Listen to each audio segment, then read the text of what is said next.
Сәлем бәріңізге. Бүгін асханамда осындай керемет тауық етінен казан кебаб дайындадым. Арнайы дайын тұрған тауық етіне осы соя тұздығын 2 үлкен ас қасықпен маринадқа қоямыз.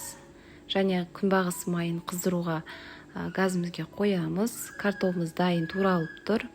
Пиязымды дайындап турап қоямын. Пияз бізге ең соңғы жағында керек болады. Әзірше қыздырылған майымызға картопты осылай екі жағынан қып-қызыл пісіріп аламыз, қуырып. Достар, канал пайдалы болса тіркеліп, лайк басып кетіңіздер. Тауық етін осылай екі жақтан қып-қызыл қылып қуырып аламыз.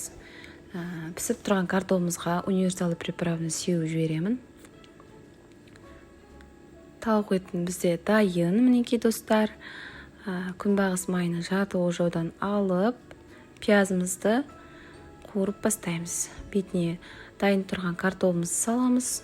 Оның бетіне қызарып піскен тауық етін салатын боламыз. Мінекей дәмдеуіштерді тағы да қайталап қосып жатырмын. Қара бұрыш, универсалды приправа, кептірілген ас көк, ас тұзы және де манағы маринадқа пайдаланған соя тұздығын осылай құйып жібереміз.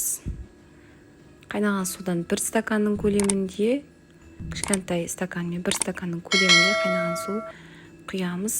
Бұқтыруға 15 минутқа қоямыз. Мінекей достар, тамағымыз дайын.